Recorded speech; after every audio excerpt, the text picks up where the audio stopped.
nouvelle émission aujourd'hui consacrée à la question du nihilisme que va nous présenter Claude.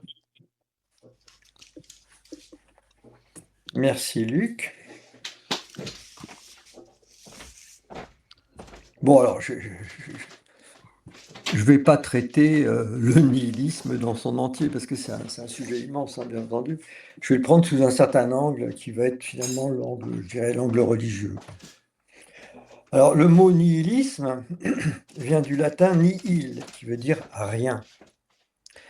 Ça renvoie à une pensée qui fondamentalement est négatrice, qui ne croit en rien, voire refuse tout. C'est un mot qui sert de près la douleur d'exister, la désespérance, l'attrait du néant, l'absurdité du monde, et qui porte de nombreuses nuances qui tournent autour du pessimisme, du tragique, des illusions perdues, de la mélancolie, l'angoisse même, la dépression, et au fond toutes les formes du mal-être. Il s'agit donc d'une notion très générale, assez imprécise, qui hante l'esprit humain depuis très longtemps. D'où le soupçon pour le pèlerin d'Arès que je suis, qu'il s'agit, comme pour le matérialisme, de quelque chose qui se rapporte au choix d'être, où l'homme s'est fourré, le péché. Bon, je vous rappelle que le péché, pour moi, consiste à vivre de façon autonome par rapport à la vie, avec un V majuscule, hein, la source d'où émane en permanence le souffle, l'eau, la matière et le feu, et qui poursuit sa tâche créatrice sur notre terre, souterrainement. Dans le livre, Dieu dit « ma main grise sous l'écorce ». Grise, ça veut dire travail. Et ça, c'est ignoré par la science. Alors, du fait de cette autonomie, indépendance, l'homme s'est peu à peu laissé séduire par la matière, la vie biologique, et sa propre animalité, au point de finir, au bout d'une longue évolution qu'on nomme la chute, par les croire la seule réalité. Cette désertion volontaire le conduit à des malheurs sans cesse répétés, toujours les mêmes, sous des formes différentes, et de manière récurrente à la souffrance, au vieillissement, à la maladie et à la mort, dont il ne trouve extérieurement à lui-même aucune solution. L'absence de solution amène tôt ou tard l'homme individuel ou des peuples à désespérer. Ne rien comprendre et ne pas voir d'issue constitue une sorte de piège infernal, un labyrinthe où nous errons et dont nous ne pouvons sortir sans avoir, tel Thésée, d'abord tué la bête en nous, qui sinon nous tuera et même nous mangera. Cette désespérance née du péché n'a cessé d'être la compagne de l'humain et a pris bien des formes selon les lieux et les époques. C'est le nihilisme que je pourrais qualifier d'ontologique, si l'expression n'était déjà prise dans la tradition philosophique par le solipsisme, hein, qui est une sorte de subjectivisme radical, où en fait le monde n'existe pas en dehors de sa propre subjectivité personnelle. Je vais donc l'appeler plutôt nihilisme chronique, dont la caractéristique est la maladie de l'âme. Ma réponse est celle-ci, elle est très simple, elle est entrer en pénitence, recréez-vous, vous en avez encore les moyens. Ce qui donne d'ailleurs à la spiritualité un pouvoir extraordinaire. Toute autre solution avancée est au fond d'essence nihiliste puisqu'elle entretient la coupure avec la vie. Alors le nihilisme culturel, lui, a pris donc bien des formes, il a trouvé bien des voies autant philosophiques, politiques, religieuses que littéraires ou artistiques. Bon, il n'est donc pas question dans ce court exposé d'aborder toutes ces formes. Je vais donc m'attacher à reprendre ce terme sous l'angle religieux, par l'actualité notamment que lui restitue l'historien Emmanuel Todd dans son ouvrage « Le déclin de l'Occident », dont Luc nous a déjà fait un exposé. Le fondement du déclin américain, selon lui, hein, donc de l'Occident chrétien, Todd l'attribue au final à l'état zéro du christianisme protestant américain.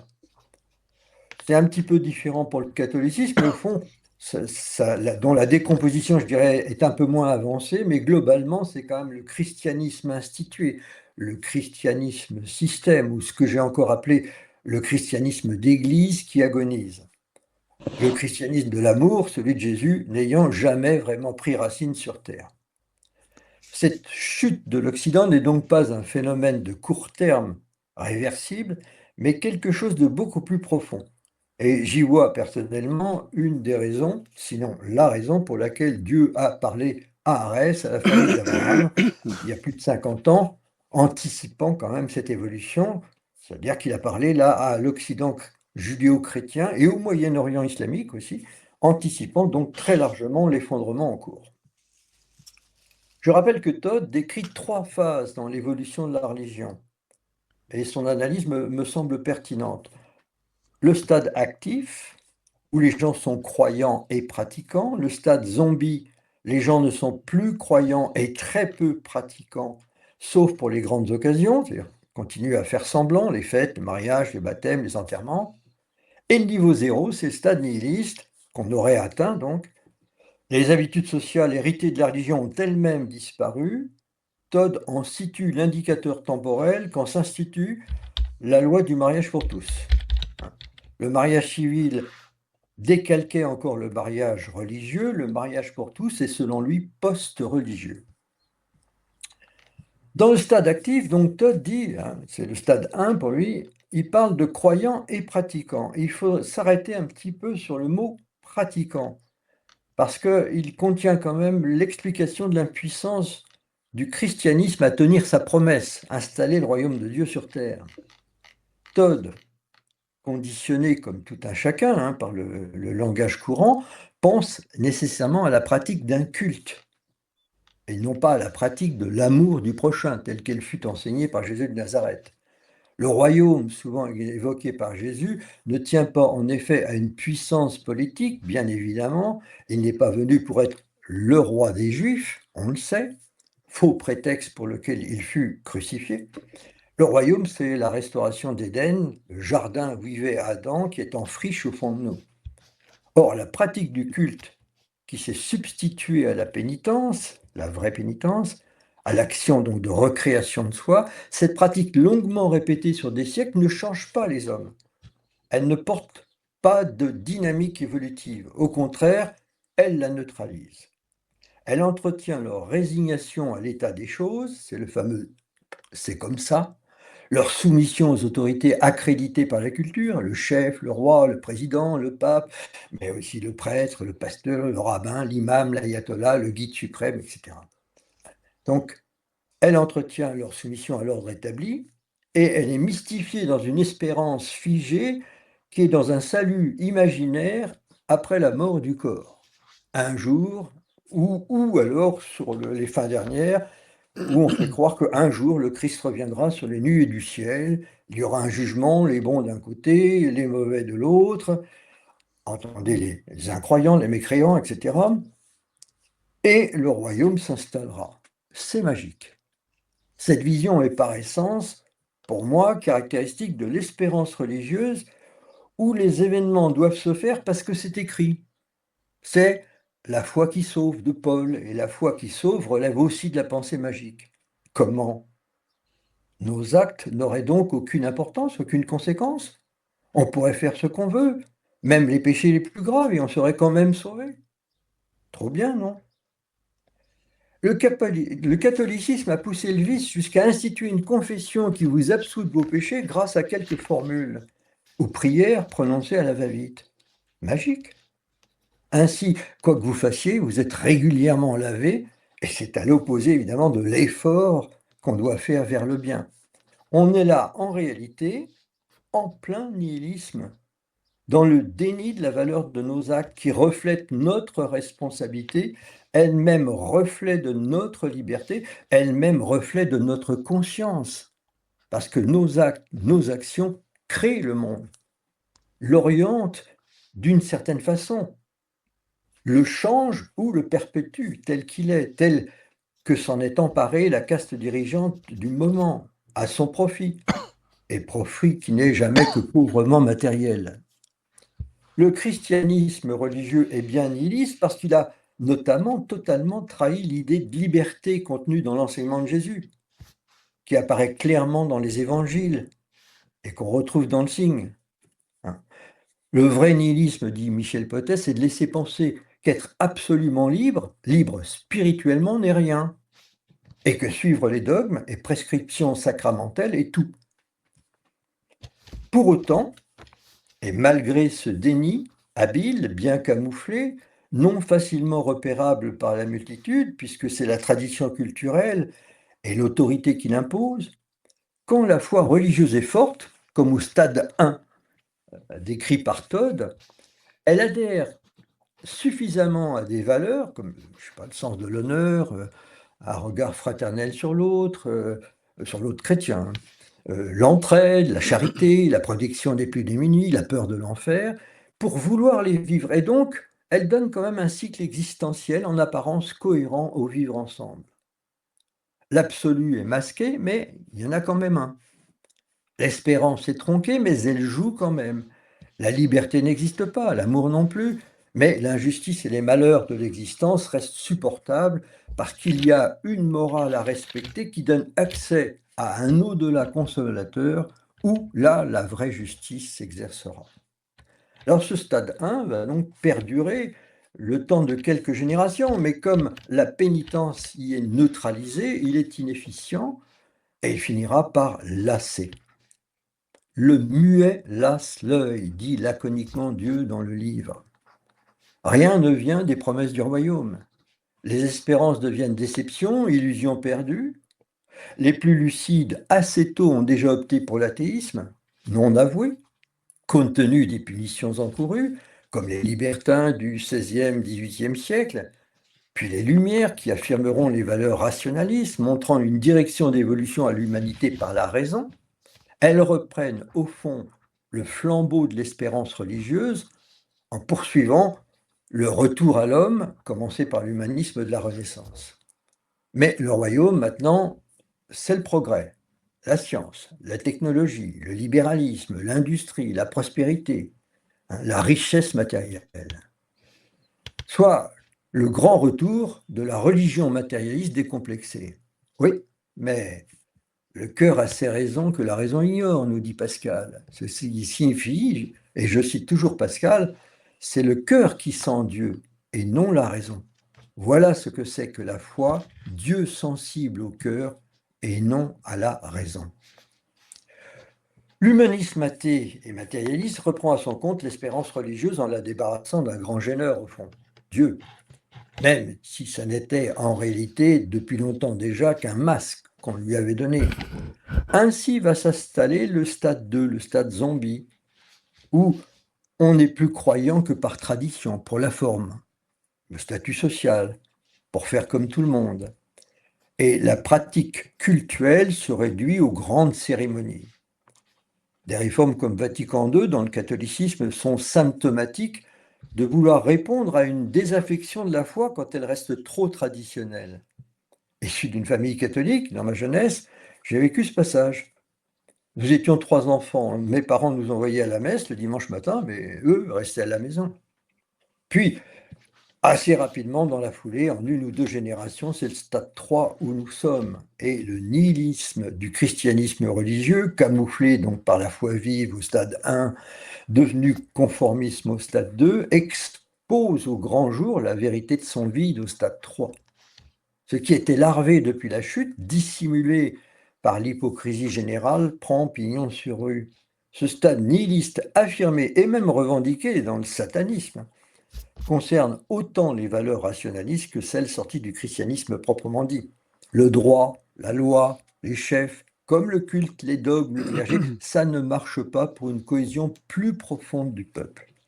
Il faut une adhésion d'un autre ordre que cérébral, constate Todd, même lui-même. Il faut le cœur, où le sentiment d'appartenance s'accroche à quelque chose de vraiment sacré. Alors Paul, lui, il ne voit pas Dieu, mais il voit la nation. Bon, enfin, on ne va pas rediscuter là-dessus. Force est de constater en tout cas que ce nihilisme affirmé, sinon revendiqué, est présent de nos jours dans beaucoup de démonstrations ou d'événements que nous avons déjà évoqués, le traitement de la crise Covid, l'Iran, le Liban, Gaza, l'Ukraine, Macron et sa femme ou son époux, on ne sait pas trop. L'affaire Epstein, bien sûr, symptomatique qu'il y a quelque chose de pourri au royaume de l'élite, l'audiovisuel public, la théorie du genre, le wokisme, l'éducation sexuelle de type adulte à l'école dès le plus jeune âge, la promotion du changement de sexe, l'euthanasie légalisée, ou plus simplement encore, l'abstentionnisme grandissant aux élections, qui démontre un laisser-aller, un je m'en foutisme général, propice aux manœuvres du pouvoir qui ne cherche plus qu'une seule chose, se maintenir à tout prix, quoi qu'il en coûte. Ça vous rappelle sans doute quelque chose. La définition de nihilisme par le dictionnaire philosophique Lalande nous renvoie à 3 doctrines ou notions. 1. Doctrine d'après laquelle rien d'absolu n'existe. 2. Doctrine d'après laquelle il n'y a pas de vérité morale, pas de hiérarchie des valeurs. Et 3. Doctrine d'un parti politique et philosophique russe des années 1880. Notre époque est donc en plein dans la définition « rien d'absolu n'existe ». Dieu dit même au prophète, à Michel Potet, lui dit en 1977, « Tu ne vois pas le fond, parce que tu ne le cherches pas. » Et dans la foulée apparaît la deuxième définition. Sans fondement, sans fond, sans ordre sous-jacent, sans référent absolu, il n'y a pas de vérité morale qui tienne. Donc pas de valeur sûre, pas de hiérarchie entre elles, bien sûr. Toutes sont contestables, laissant ainsi la place à l'arbitraire et finalement au seul bon vouloir du prince. C'est ce que traduisait déjà la fameuse expression d'un des frères Karamazov, Dostoïevski, qui s'écrit « Si Dieu est mort, alors tout est permis ». Effectivement, s'il n'y a pas d'absolu, de référence de fond, rien n'est respectable. C'est une expression d'ailleurs qui sera reprise par Nietzsche, puis par Camus dans L'homme révolté. Par le choix du péché, Adam chute et devient l'homme, sans en soupçonner au départ les vertigineuses conséquences. C'est plus d'ailleurs la descendance d'Adam qu'Adam lui-même qui confortera l'habitude de vivre avec le péché, c'est-à-dire le mal, et qui compose avec lui par le système, chef, loi, prêtre, système qui est toujours arbitraire, qui n'a rien d'absolu. L'entrée du mal dans le monde crée une béance dans l'homme. La perte de l'âme naturelle est systématique.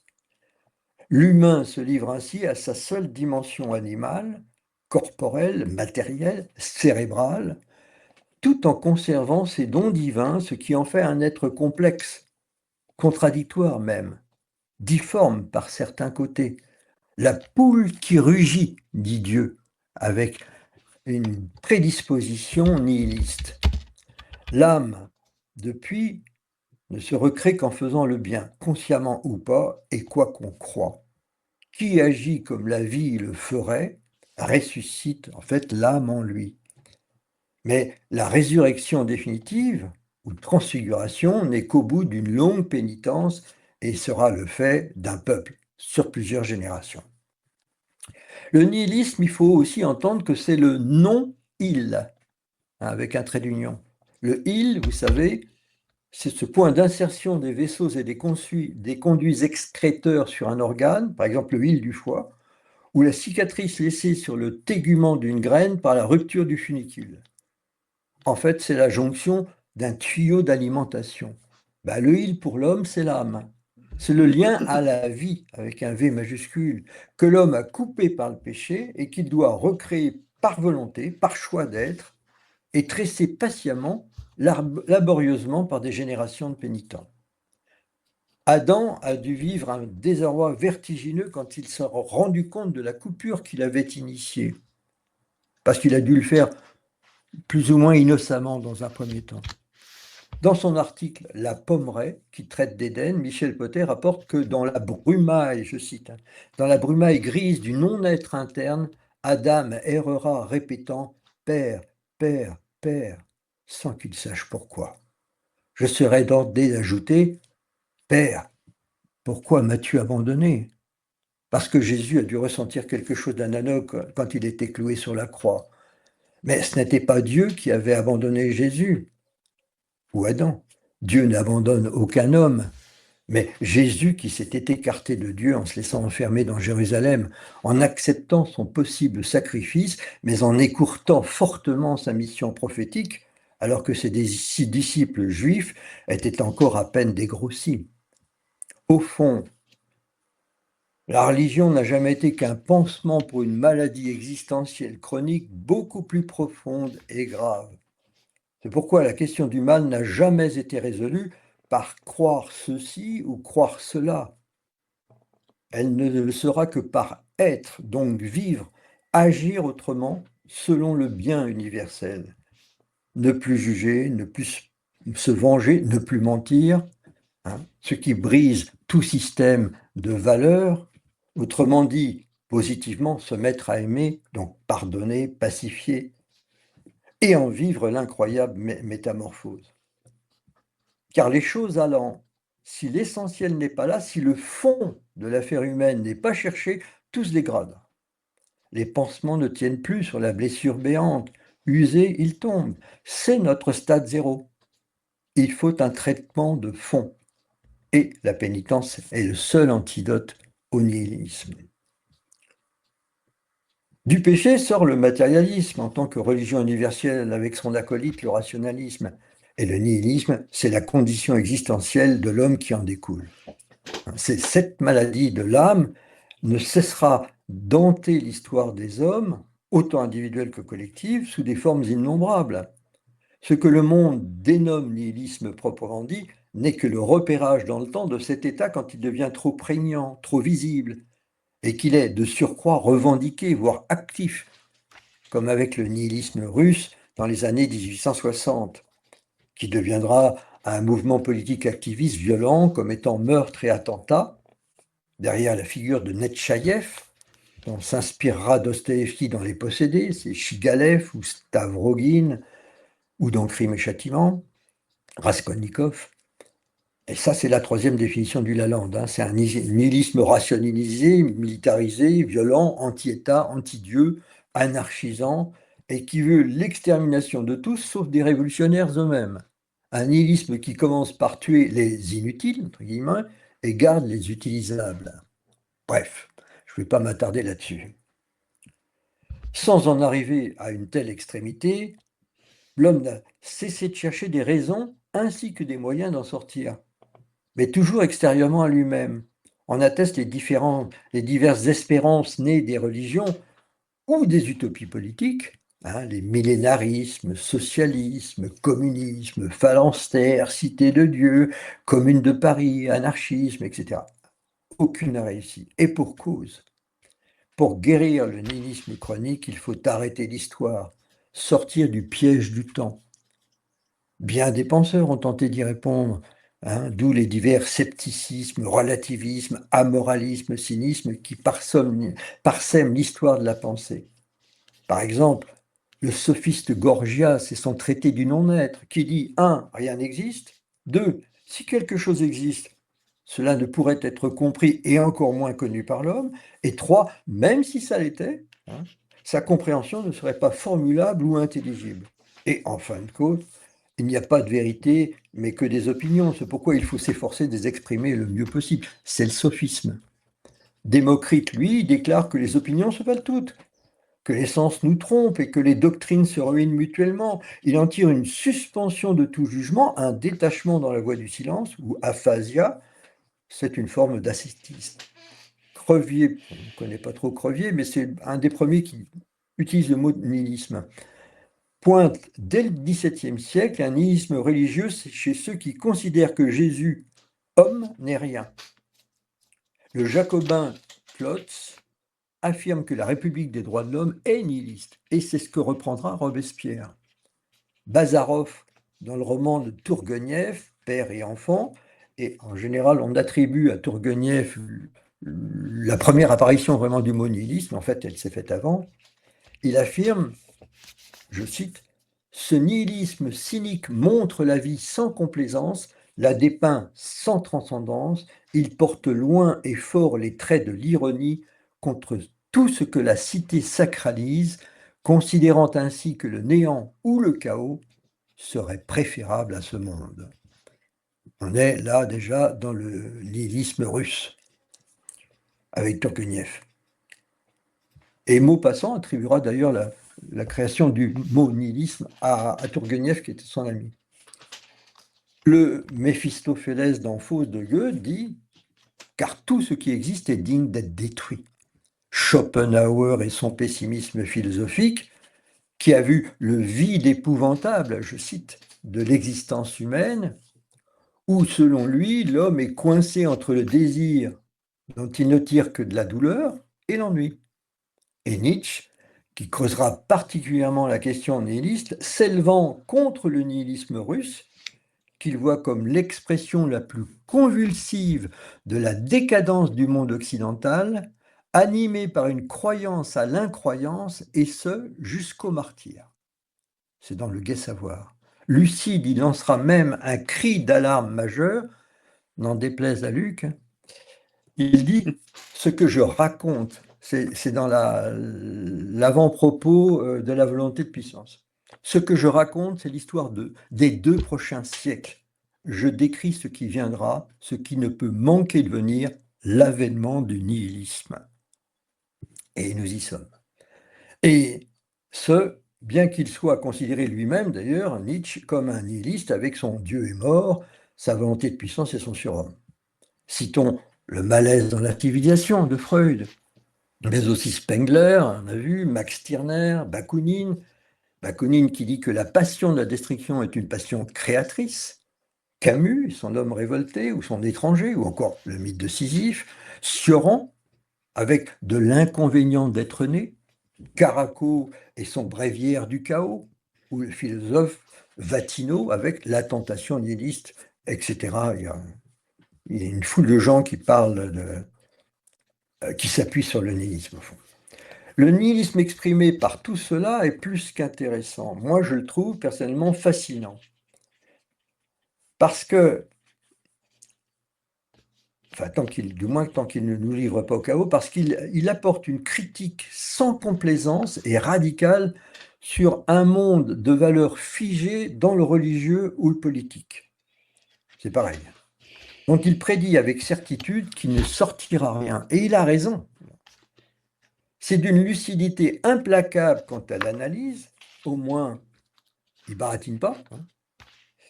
Il pourfend toute hypocrisie et de ce fait il peut séduire. Mais hélas, il n'apporte pas de solution. Sous sa forme débonnaire, il se traduit par « à quoi bon ?» C'est le fatalisme ordinaire, la résignation, qu'on trouve d'ailleurs évoqué dans l'Ecclésiaste avec vanité, vanité, tout n'est que vanité. Franck nous faisait allusion à ça, par lequel l'homme du commun baisse les bras devant la complexité, les difficultés de l'existence humaine, et puis il laisse faire les choses sans lui. C'est ce que Paul Bourget reprendra dans son essai de psychologie contemporaine. Il dit une mortelle fatigue de vivre, une morne perception de la vanité de tout effort. Et sous sa forme radicale, plus tentante, il se traduit par « il faut tout casser ».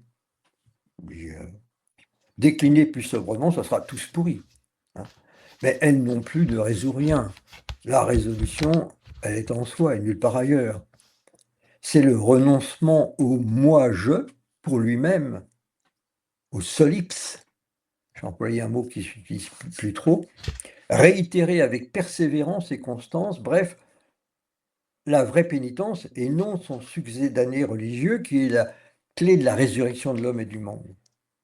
Ne pas s'y engager, ce serait de nos jours s'offrir sans rien faire au nihilisme triomphant qui annonce l'extinction définitive de l'homme spirituel que le signe qualifie de péché des péchés. Je vous en ai déjà parlé. Notons qu'il existe aussi un nihilisme spirituel intéressant, qualifié plus souvent de mystique, qui s'abîme dans la notion de vide. C'est l'ascèse radicale d'un Denis l'aéropagite, ou le pseudo-Denis, je ne sais plus trop, ou la conception spirituelle de Maître Eckhart, qui développe le principe d'une recherche du vide, car pour lui, le vide intime permet la fusion avec Dieu, plonger dans Dieu le vide et mourir au monde. Cela d'ailleurs renvoie à la science moderne qui nous dit que nous sommes surtout faits de vide, un vide abyssal qui sépare dans chaque atome de notre corps les électrons du noyau.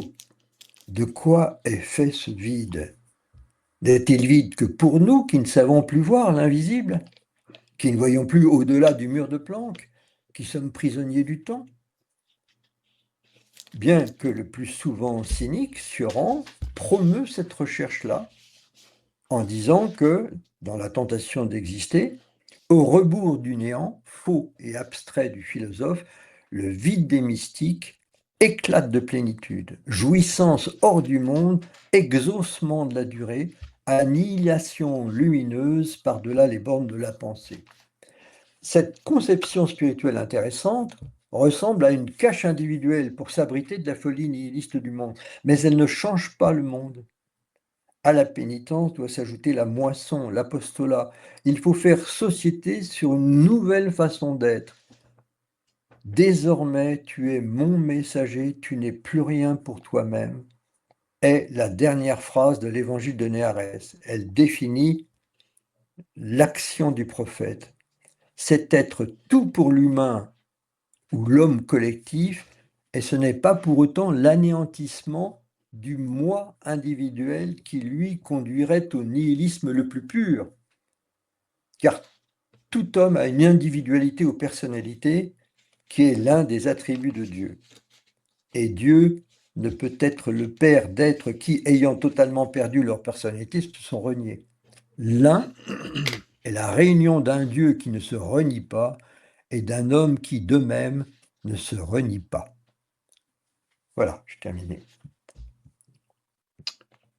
Merci Claude. Qui veut réagir en premier? Eberhard.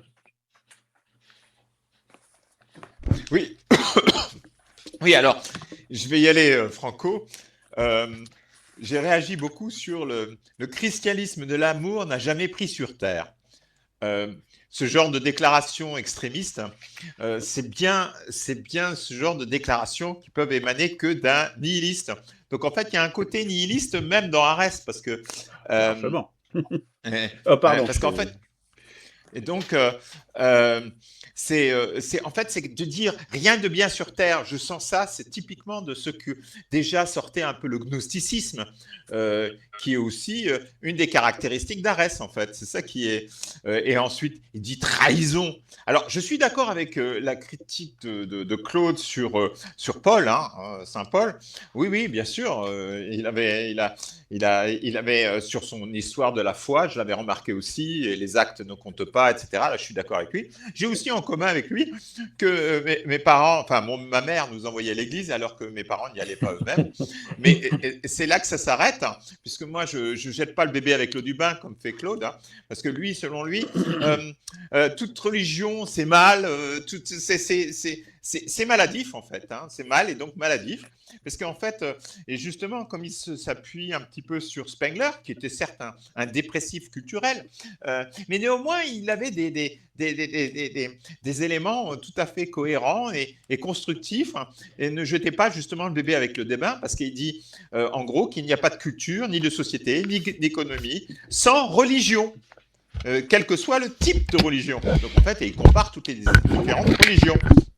Donc voilà, donc Claude n'a pas changé, il est toujours le même et il reste dans l'imaginaire de la totalité du Christ. Alors tout ça, c'est comme si la tête était séparée, et c'est exactement ce qui arrive avec les gnostiques, les différents gnostiques. Et ça revient, comme dit Spengler, ça revient par cycle. Et justement, le nihilisme, comme je dis en conclusion, c'est le luxe des intellos citadins. Et Arès et Michel Potet font partie de ce genre de phénomènes récurrents tous les siècles, tous les 3 siècles. Il y en a différents de diverses variantes. Il y en avait plein. Et d'ailleurs, justement, ils sont voués à complètement disparaître et à disparaître complètement. Ah, je vous ai perdu, non. Ils sont en train. Qui met ça? Et justement, les gnostiques, il y en avait mais des centaines de différents au moment après la mort du Christ et de sa résurrection.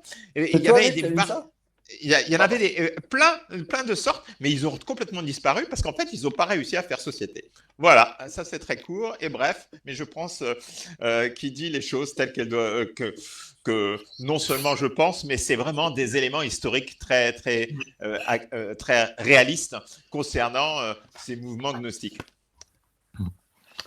Suivant. Je veux bien enchaîner, oui. Bon, je vais être court, hein. Donc c'est vrai que traiter du nihilisme, moi ça m'a fait penser à l'expression ex nihilo. C'est vrai qu'en fait, si l'on adhère à la notion d'une création dans laquelle nous vivons et dans laquelle nous participons, il y a à l'origine en fait un vide, une absence, et ensuite le monde est là. Le gros problème en fait auquel nous sommes tous confrontés, je pense, c'est un problème de téléologie. Est-ce que le problème de la finalité de cette création est au cœur du débat? Est-ce qu'il y a une finalité, un sens à tout cela? Nous n'en avons pas la preuve, pas du tout. Est-ce qu'il y a une absence de finalité? Ben, nous n'en avons pas non plus la preuve. Et ça me gêne beaucoup aussi ces critiques systématiques sur la religion, parce que les religions ont été toujours en fait un effort, certes imparfait, d'essayer de trouver un sens à la vie en général. Claude a cité l'Ecclésiaste. Il ne faut pas oublier une chose, hein, c'est que c'est vrai que l'Ecclésiaste commence par vanité des vanités, tout est vanité, mais c'est une affirmation qui est réfutée. Justement, c'est un avis qui ne doit pas être tenu en compte, parce que, bien évidemment, si l'on en reste là, eh bien, c'est la porte ouverte effectivement à la désespérance. Or, la désespérance, elle est effectivement au cœur du sujet, et elle est acceptable et elle est reconnue. Pourquoi elle est reconnue? Parce que que l'on soit dans une téléologie avec une finalité ou sans finalité, il est bien évident, et là je vais me placer sur un terrain que je connais le plus, qui est en fait la mystique juive. La création se fait au prix de la liberté de l'être humain, et ce prix de la liberté se fait à un autre prix, c'est du retrait de Dieu. C'est-à-dire que Dieu s'est absenté. C'est ce qu'on appelle le tzimtzum. Ça ne veut pas dire qu'il n'existe pas, mais il a complètement laissé place à la création et a donné, entre guillemets, la liberté à toute cette création pour évoluer dans un sens ou dans l'autre. Donc ça n'est pas nouveau, c'est exprimé, il y a énormément de discussions talmudiques, c'est exprimé dans le Zohar, c'est exprimé dans des choses comme ça. Enfin, bref. Donc en fait, voilà, le nihilisme, oui, c'est une tentation qui est, pourquoi pas, qui est acceptable, que moi j'accepte aussi de certaines personnes, parce que nous n'avons aucun élément palpable du sens, de l'absence de sens des choses. Après, comme je le disais, dans le message que j'avais envoyé un peu à tout le monde, et à Claude en particulier, moi, la révélation d'Arès, hein, je veux bien, je la connais, j'y ai participé. Faut voir aussi l'autre côté de la médaille. Ça n'a pas été tout rose, hein. Les conflits, les anathèmes, les bagarres, j'ai vu des choses mais ignobles dans ce mouvement. Donc voilà, quoi. Ne soyons pas crédules et ne soyons pas non plus naïfs de toutes ces nouvelles révélations qui nous tombent dessus.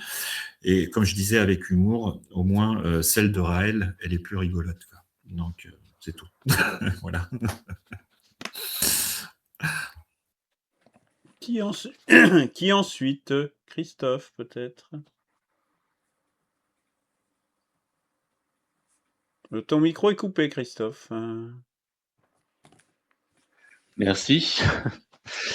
Alors, oui, donc merci Claude pour cette présentation. Moi, je pense que le nihilisme, c'est un processus qui se fait de manière logique. Malheureusement, je suis très rationaliste. Et c'est du fait de se couper petit à petit de la nature et de ce qui nous entoure, qui nous donne l'impression, en fait, que des concepts que l'on crée font vraiment partie de la nature, de l'imaginaire. Comme le néant, en fait, le néant, c'est un objet conceptuel qui n'a aucune raison d'être. C'est juste une fabrication de l'esprit. Et ce truc-là, quand on commence à vouloir dire le néant existe, là, on est parti dans quelque chose de complètement surnaturel, irréaliste, irréel, etc. Donc toute tentative nihiliste, pour moi, elle est vouée à l'échec puisqu'elle est vouée à rentrer dans un imaginaire qui n'a rien de réaliste. Hem et donc ce phénomène a lieu en même temps que, nous nous détachons en fait petit à petit de la nature et que nous pensons nos rêves, réalisés, comme, la survie en ville, des trucs, qui ont l'air d'être bien, hein, d'être, intéressants, d'être du progrès.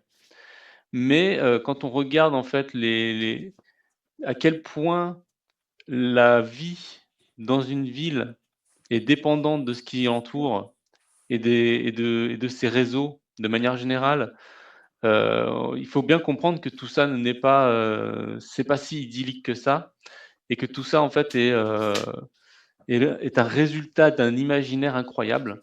C'est quand on a commencé donc et c'est là où moi je vais revenir vers ce que dit Claude, c'est-à-dire que l'homme, se produit son environnement, en fonction de ce qu'il croit et malheureusement plus il va vers ce qu'il croit, là-dessus tu vois, Claude, on va pas être d'accord parce que je pense que justement, il a tendance à oublier du coup d'où il vient.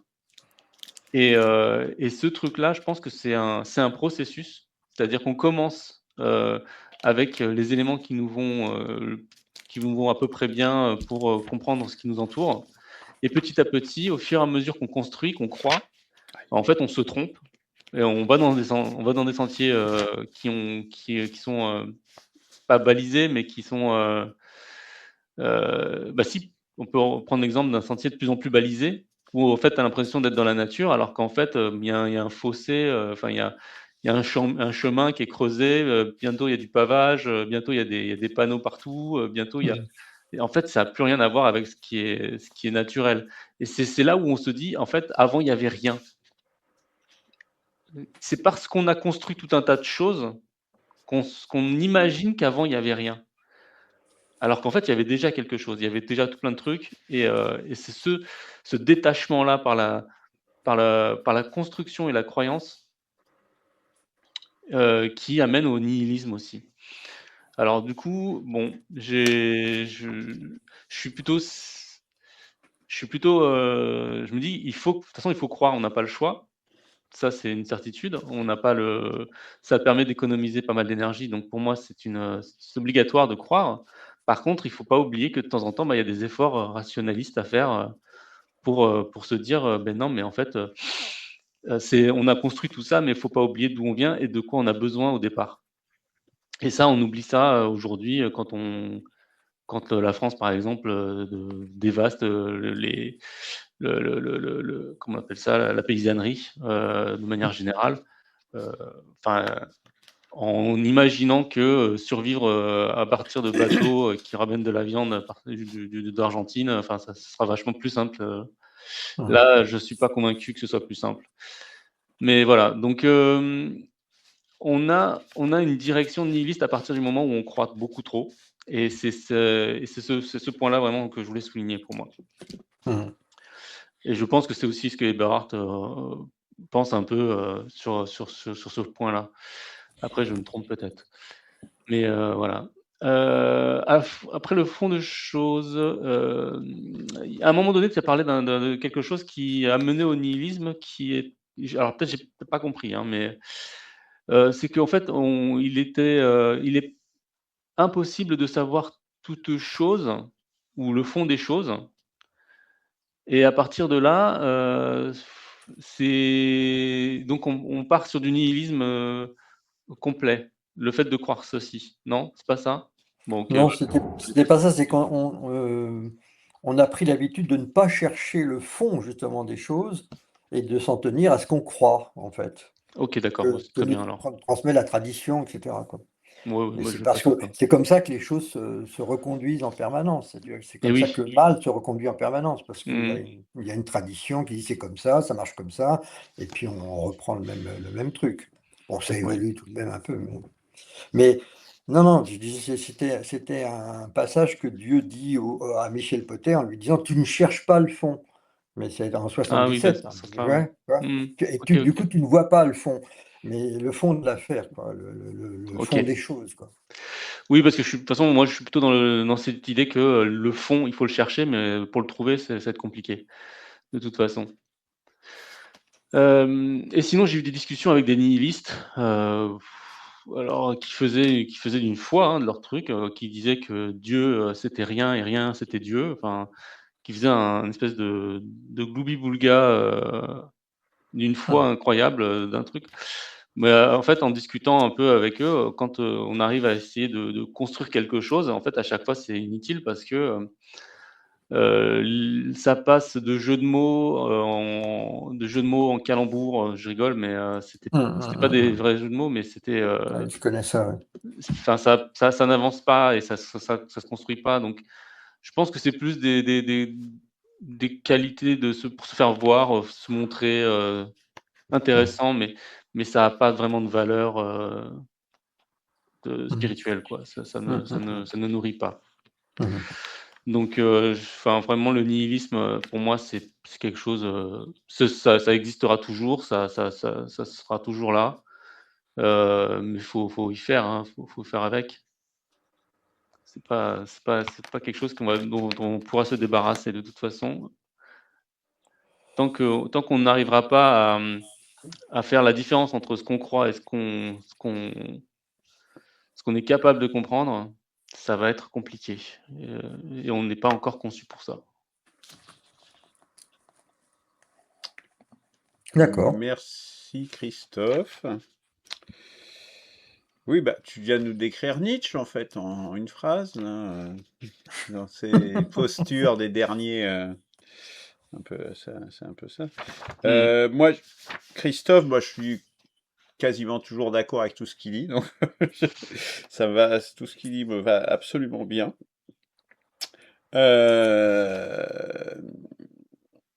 Notamment, il dit le néant existe, par exemple. C'est ces notions-là, des affirmations creuses comme le néant existe. Alors moi, j'ai un peu une forme de cogito par rapport à ça.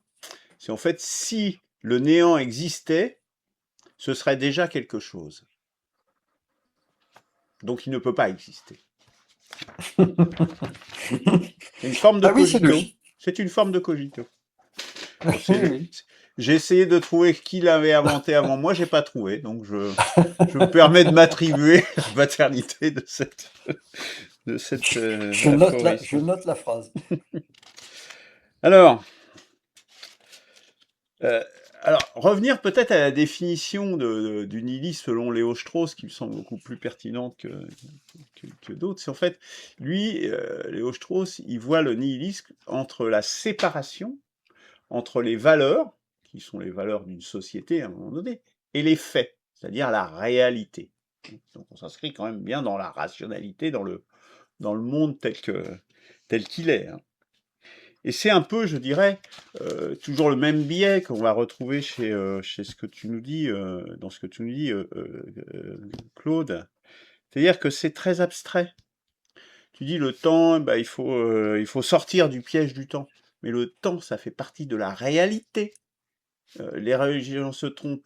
Mais les religions, comme l'ont dit Franck et Eberhard, ou même à sa manière, en parlant des dogmes, Christophe, dans une autre émission, elles ont été une étape dans, dans Ah oui, tout à fait. l'évolution.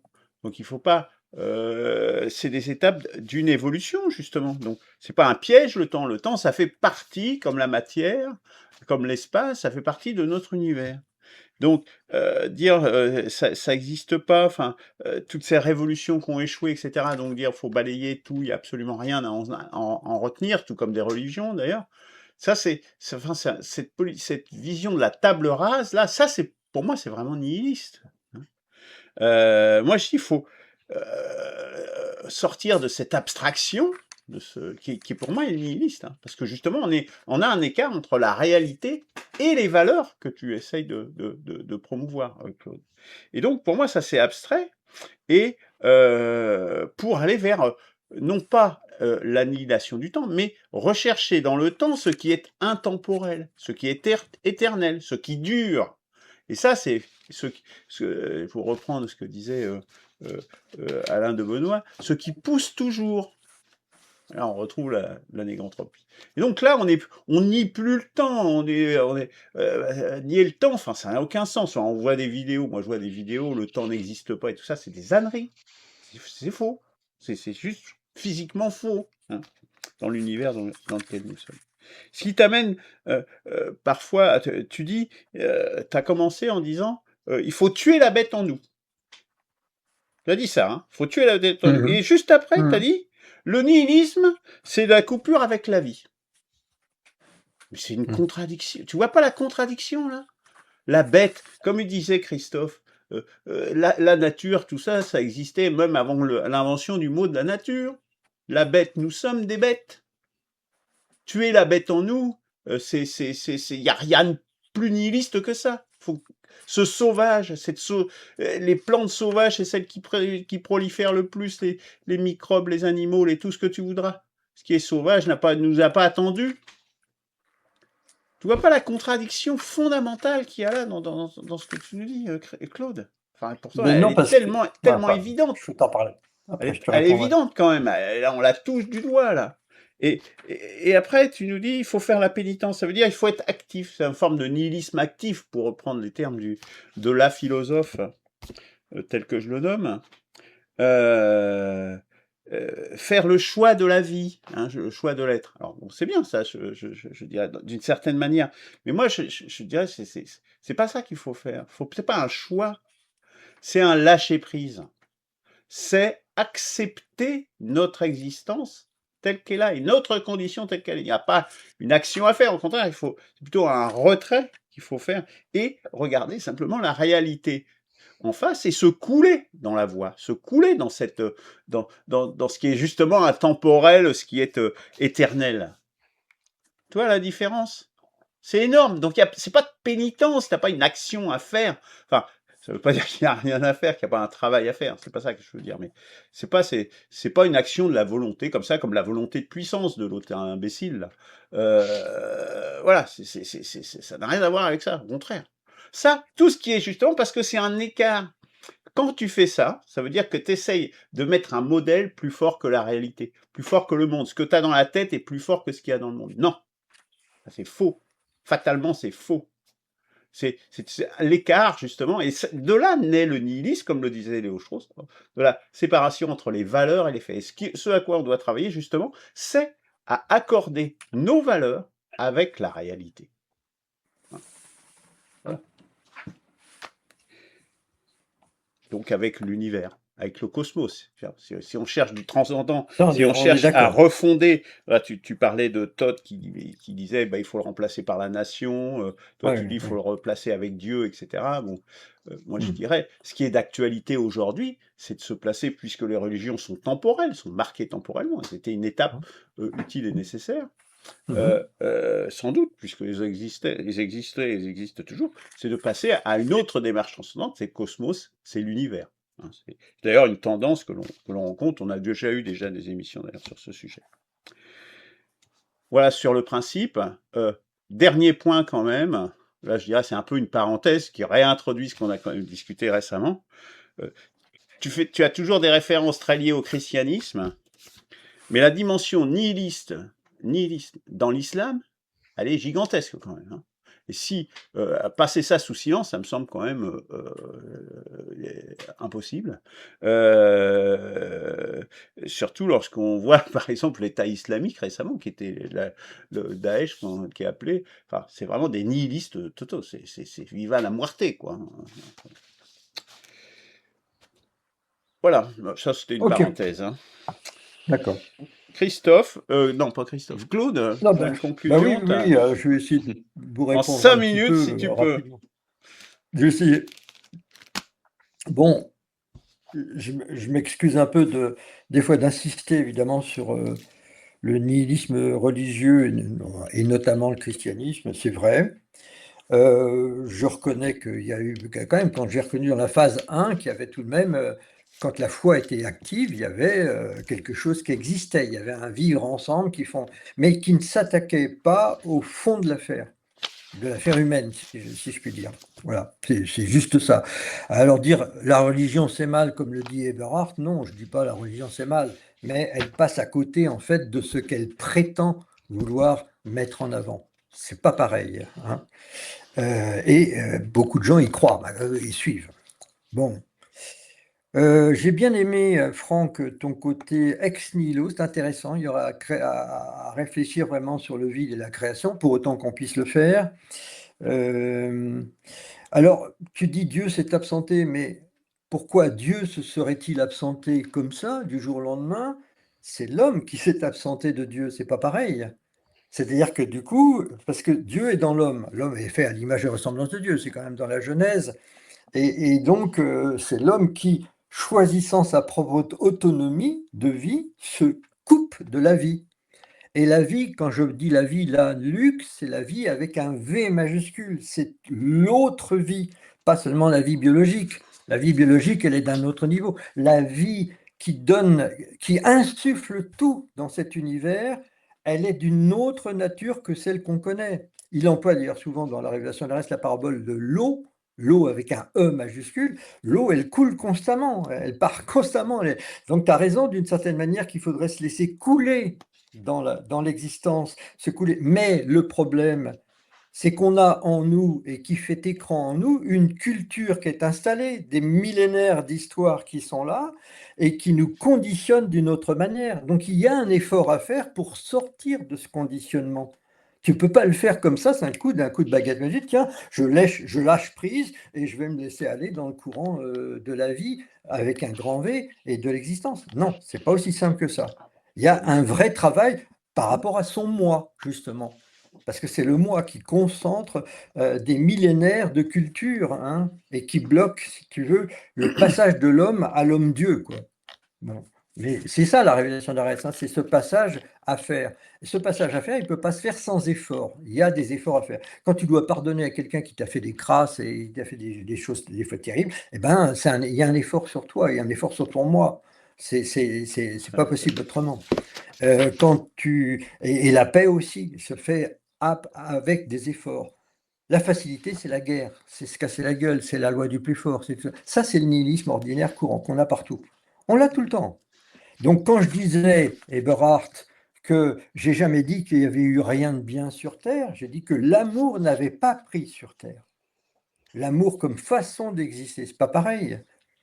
Parce que regarde aujourd'hui, à chaque fois qu'il y en a un qui nous gêne, c'est la guerre.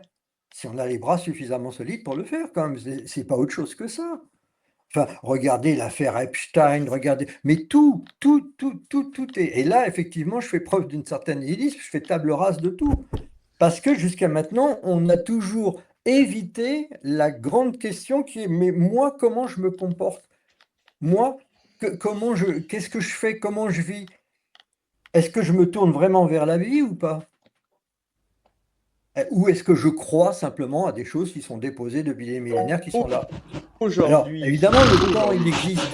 Mais le temps, il existe, d'après la révélation d'Arès, il existe parce que l'homme, ou Adam plutôt, s'est orienté vers le péché et le mal. Et c'est son autonomie par rapport à la vie, V majuscule, qui engendre un temps particulier pour nous, dont nous devons sortir. Il existe pour le moment, mais on est capable d'en sortir. On a au fond de nous une capacité de métamorphose. Si nous vivions de plus en plus comme la vie avec un V majuscule elle-même vie, nous serions capables, et ça sera le cas sur plusieurs générations si nous le faisons, de sortir de ce piège qui reste un piège important. Donc, quand je dis tuer la bête en nous, c'est tuer la bête, c'est-à-dire l'animal pensant en tant que tel, pour ressusciter l'homme-dieu. On restera avec un corps charnel, etc. Mais notre chair, tout ça, elle est faite pour la transfiguration. Nous sommes faits pour la transfiguration. Nous ne sommes pas faits pour être juste des animaux pensants, dressés par les lois, les chefs, un système, toute une échelle de valeurs qui sont fixes, des valeurs fixes. Alors qu'il ne s'agit pas d'adhérer à des valeurs fixes, il s'agit d'enclencher une dynamique de reconquête de soi. Dans la vie, ce n'est pas pareil.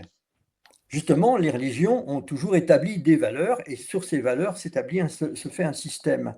et on fait un système avec son jugement, ses lois, ses trucs, ses dogmes, etc. Mais c'est pas ça. L'appel spirituel, c'est qu'il y a en vous un Dieu qui dort, et il n'y a que vous qui pouvez le révéler à vous-même et à tous et aux autres par cet effort de changement de soi dans le sens de la vie ou du bien universel, si je puis dire. Voilà. Donc le pardon, l'amour, le pardon, la paix, l'intelligence à ce moment-là spirituelle qui revient du fond de vous-même, et pas seulement l'intelligence rationnelle et logique, euh, et la prudence, la patience, enfin il y a énormément de choses après qui sont liées à ça. Euh, mais c'est ça, c'est ce que j'essaye, moi, personnellement, d'essayer de vous faire passer. Donc, effectivement, je fais preuve d'un certain nihilisme en faisant un peu table rase de tout ce qui existe, parce qu'il faut tout refaire, mais sur une conception totalement différente de l'humain.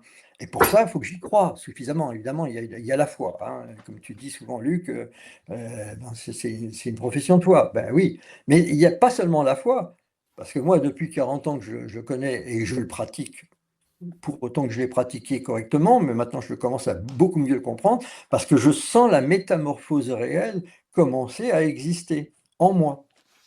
Je le sens, je ne peux pas le transmettre, je ne peux pas le dire aux autres, ça ne se voit pas, c'est pas évidemment, c'est écrit comme ça de façon. Et donc je me dis qu'avec d'autres qui feront la même chose, ben, on peut commencer à construire un monde sur de toute autre base que celle habituelle du système religio-politique qui est toujours une carte qui connaît, qui sait, qui dit aux autres comment il faut faire, etc. Non, on est capable de liberté absolue, vraiment, on est capable de vivre dans la liberté absolue, dans le respect total des individualités, et pour autant de faire une unité au sens collectif du terme. Tu sais, Moi, tu dis totalement, tu dis absolu, bah dedans c'est totalitaire en fait. Oui, d'une certaine manière. Tu comprends? oh, mais ça, ce sont que des adjectifs ou Oui, mais ça des me dit quand adverbes même ce que ça fait. pour Ça veut pouvoir dire qu'en pousser fait, les choses table et les rase. forcer.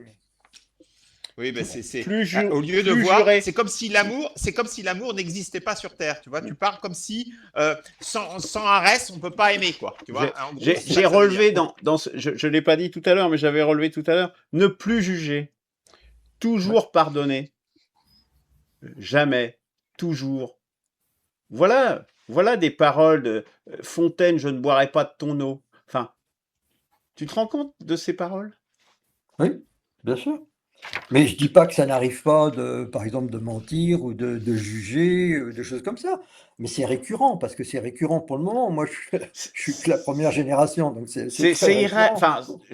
C'est irréaliste. Bon, Franck voulait prendre la parole, alors Oui, oui, on va bien lui sûr. laisser. Oui, rapidement, c'est vrai que c'est pour répondre à cette question, lorsque j'ai dit que Dieu s'était absenté pendant la création, en fait, c'est un terme que j'ai peut-être mal choisi, il s'agit plus du voilement, mais ça, on aura peut-être l'occasion d'en reparler si on aborde le sujet sur cette thématique, mais c'est, j'allais dire, tout comme je suis en tant que parent par rapport à la liberté accordée à mes enfants, je suis obligé de me voiler par rapport à, et ça n'a aucune référence avec l'islam, hein. Voilà, j'ai un peu l'esprit taquin, excusez-moi. Mais voilà, à un moment donné, il faut savoir se retirer pour accorder la totale liberté à l'autre, l'altérité. D'ailleurs, il y a une chose que je vous conseille, enfin, si ça vous intéresse, le livre de Léon Ashkenazi, qui s'appelle La parole et l'écrit, et qui a un très très beau chapitre assez court sur la création. Voilà. Par Et contre, d'ailleurs, Simone Veil, juste un instant, Simone Veil parlait justement le retrait de Dieu pour nous permettre la liberté. oui, tout à fait, tout à fait. Et par contre, voilà. Alors, c'est vrai que ça n'est pas une attaque, c'est plus un constat. Mais par rapport à la révélation d'Arès, d'accord, ok. Mais j'ai l'impression que ça enfonce des portes ouvertes, parce que moi, ce côté, voilà, vous n'avez jamais rien compris, et nous, on a tout compris. Voilà, ça c'est Non, arrivé pas des du dizaines et tout. des dizaines de fois. Mais C'est le Nietzsche, problème, ça. Ça, Claude, c'est C'est pas Nietzsche. ça. le problème, C'est. Claude, c'est que j'ai vécu au sein enfin, j'ai rencontré des pèlerins d'Arès et tout. Ils sont incapables de mettre en pratique ce qu'ils prônent. Oui, d'ailleurs, tu as parlé j'ai vu des C'est choses ça. ignobles, je me demande bien quelles choses ignobles. Mais bon, on va pas Non, on va s'attarder pas là-dessus. rentrer, on va pas rentrer dans les détails, mais il y a eu des affaires, franchement, Bah, c'était. tu m'en parleras Ouais, En off. personnellement de vive voix. en En off, off. tout à Euh, fait. Quant à ce que disait par contre Christophe, moi j'ai trouvé ça très intéressant. Est-ce que le néant ça existe ou est-ce que ça n'est qu'un concept inventé par l'homme? Effectivement, il y a peut-être eu toujours quelque chose. Enfin, moi, à mon avis, il y a toujours eu quelque chose. Dieu est hors du temps, il est éternel. Je veux dire, bon, donc il y a toujours eu quelque chose. Donc, cette notion de néant, elle est peut-être douteuse. Mais toujours est-il, tu dis, parce qu'on s'est coupé de la nature, mais là tu vois la nature avec un petit n, mais moi je place la nature à un autre lieu. On s'est coupé de notre nature avec un n majuscule qui est à un autre niveau, qui est d'ordre d'essence divine, si tu veux. C'est toujours la distinction que je fais entre vie biologique et vie avec vie spirituelle, entre la bête et l'homme, bête, homme pensant, dressé en troupeau, etc. Et puis l'homme qui vraiment accède à son individualité en plénitude.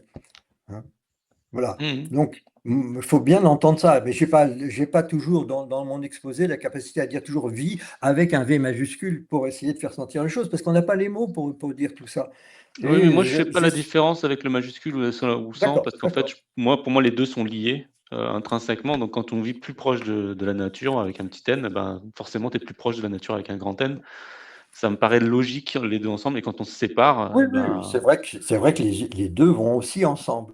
mm, Mais comme dans le monde dans lequel on est, on voit essentiellement le petit n et on voit plus le grand N, il faut aussi ramener petit à petit le grand N. Aussi, à mon avis. mm. Voilà. Bon, on en Merci. reparlera. On est à 1h06, donc je pense on peut en rester là. 1h12. Merci encore Claude de cette présentation et de ce débat De intéressant. rien, Merci à Luc. tous. De rien. Merci à vous de m'avoir Allez, écouté. À la semaine à prochaine. bientôt. Ouais. Merci, Une au revoir. prochaine.